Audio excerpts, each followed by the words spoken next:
alperenlik töremizde ulu bir sefere.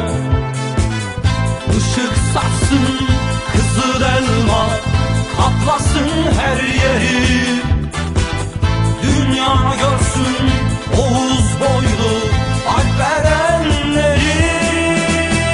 Yürüyelim Ural'a, Altay'a doğru, Tuna'dan Hazar'a doğru.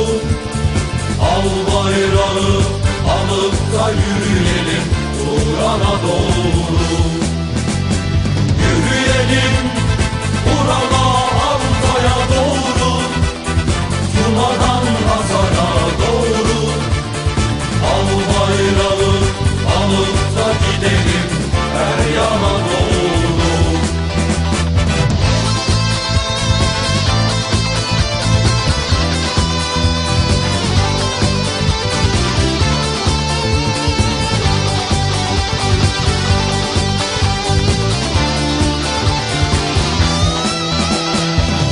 Mazlumların umuduyuz, zalimin korkusu. Özümüzde yanan ateş, Türk İslam ülküsü. Hakkın kulu, son elçinin ümmetiyiz biz.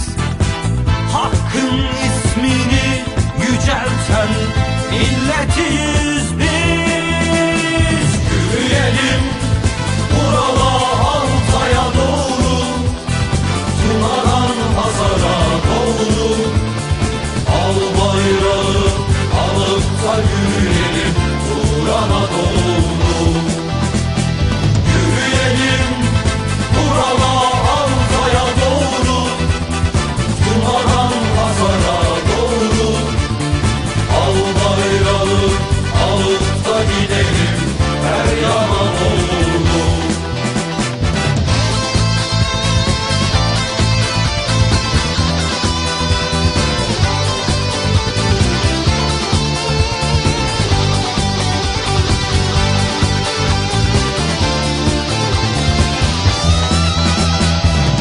Geldiği gün kutlu vakit, yüceltip tuğları.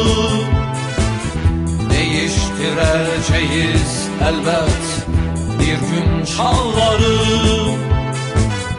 Hoca Ahmet Yesevi'den aldığımız öğüt, Müslümanca Türkçe yaşa, sevgiyi büyüt.